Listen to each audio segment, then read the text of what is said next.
sou Aman Siqueira e você está no Quixotado, seu programa de literatura. Fazia tempo que eu queria dar um destaque maior ao gênero do conto, que é um gênero pouco comentado aqui no nosso país. Eu já trouxe algumas resenhas de livros de contos aqui no canal, mas eu acho que seja melhor abordar conto por conto. Então eu vou criar projetos de leitura dos contos dos grandes mestres desse gênero. Vou começar com Edgar Allan Poe, que talvez seja o primeiro grande contista.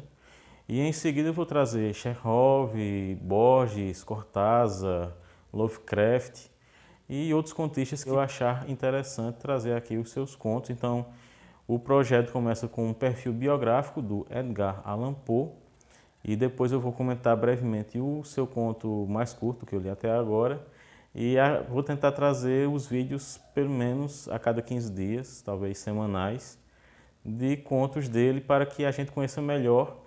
Eu vou usar como base para as leituras essa edição aqui da Canterbury Classics, lá dos Estados Unidos, de San Diego. Apesar de que esse livro aqui foi impresso na China. E é um livro, uma edição maravilhosa, né? Um livro em capa de couro, dourado nas páginas, com um marcador em tecido. Mas não é a edição mais completa que existe. É uma coletânea de contos e poemas, mas a gente traz os melhores contos dele, ou pelo menos os mais conhecidos. Edgar Allan Poe nasceu em 19 de janeiro de 1809 em Boston, Massachusetts, filho de dois atores fracassados, a Elizabeth e o David Poe Jr. Ele recebe o nome Poe do seu pai biológico e o nome Alan do seu pai de criação, porque depois da morte da Elizabeth, 2 anos depois do nascimento dele, ele é levado para ser criado pelo John Allan e sua esposa Frances, e recebe o nome então do pai biológico e do pai adotivo. Ele se muda com a família durante 5 anos para a Inglaterra, quando tinha 8 anos de idade, né, e volta em 1820 para os Estados Unidos. Em 1826 ele ingressa na universidade, só que lá ele vai contrair uma dívida de jogo e revoltado com o pai adotivo porque ele não o ajudou a pagar essa dívida, uma dívida bem alta para a época, né, $2.000. Ele sai da universidade e se alista no exército em Boston. Ele está morando na Virgínia com os pais adotivos. É um cara viciado em jogo, alcoólatra, entre outros vícios. E o seu grande amor da vida é a literatura, né? Ele queria mesmo se dedicar à literatura. Talvez esses vícios fossem também uma forma dele tentar se vingar, talvez em si mesmo, por não poder viver da sua grande paixão, que era a literatura. Antes de sair da universidade, ele estudou espanhol, francês, italiano, latim e grego, que são línguas que ele usa muito nos seus contos, né, que ajudam muito na criação dos seus personagens ou na ambientação dos contos.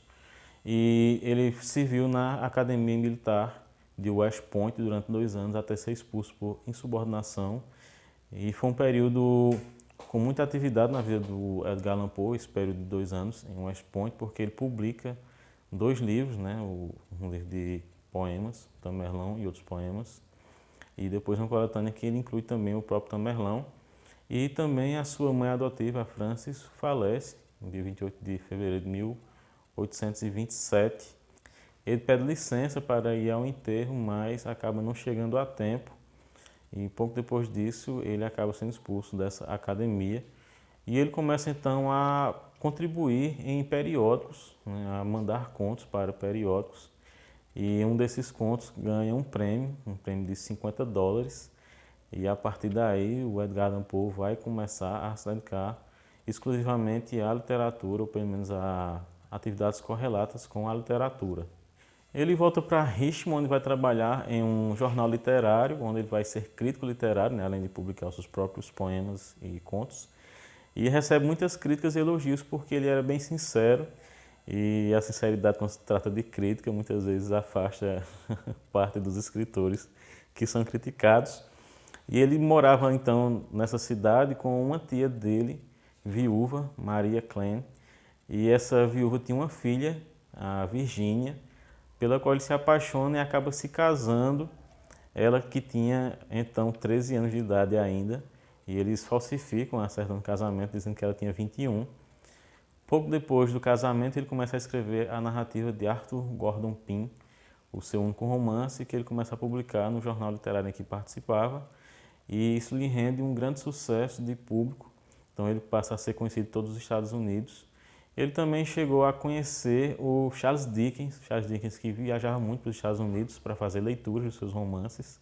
E o Charles Dickens se interessa por ele porque ele conseguiu descobrir o final da narrativa de Barnaby Rudge, um dos livros do Dickens. O Edgar Allan Poe se debruça sobre os primeiros capítulos desse livro e então ele descobre como seria o final. O Dickens ficou muito interessado por isso e eles se encontram na Filadélfia. O Dickens faz uma promessa de ajudá-lo a publicar na Inglaterra e tudo mais, mas acaba não indo adiante. Uma das curiosidades também da carreira do Edgar Allan Poe é que uma revista em que ele participava, né, a Graham's Magazine, que tinha uma tiragem de 5 mil exemplares, passa a 47 mil depois que começa a publicar os contos do Edgar Allan Poe. E o título que a gente conhece aqui no Brasil, geralmente é publicado, né, como Histórias Extraordinárias, foi originalmente como Contos do Grotesco e do Arabesco. Ele recebeu esse título de Histórias Extraordinárias pelo Charles Baudelaire, quando publicou em francês. E no Brasil, aparentemente, o sucesso veio justamente depois que foi publicado na França, o que é compreensível, já que a cultura do Brasil era muito vinculada à cultura francesa, né? A segunda língua no Brasil, naquela época, final do século XIX, era o francês e não o inglês. Em 1845, o Poe vai se tornar um dos editores do Broadway Journal e depois ele se torna um único editor e depois um único proprietário, só que o jornal vivia no vermelho, né? E poucos anos depois acaba vindo à falência e o Poe se entrega então cada vez mais ao alcoolismo e perde a sua esposa em 1847, no dia 30 de janeiro, de tuberculose. Então é uma sequência de vários golpes na vida particular do Edgar Allan Poe e a própria saúde dele começa a se deteriorar também. E a única pessoa que estava ali por perto para ajudá-la era Maria Kleiner, sua tia e sogra. Apesar da saúde cada vez pior, o Edgar Allan Poe resolve viajar para dar palestras sobre a poesia norte-americana, sobre poetas norte-americanos, que faziam algum sucesso. E ele faz visitas a Norfolk, Richmond, e é encontrado em um banco, né, no meio da rua, no dia 3 de outubro de 1849, inconsciente, foi levado a um hospital, mas 4 dias depois, no dia 7 de outubro, ele veio a falecer. A causa da morte que consta no obituário é de edema cerebral, mas a morte dele até hoje é um mistério. Talvez seja mais misterioso porque as pessoas gostam de atribuir mistério à vida do Edgar Allan Poe, né, já que ele era um mestre do mistério, do suspense.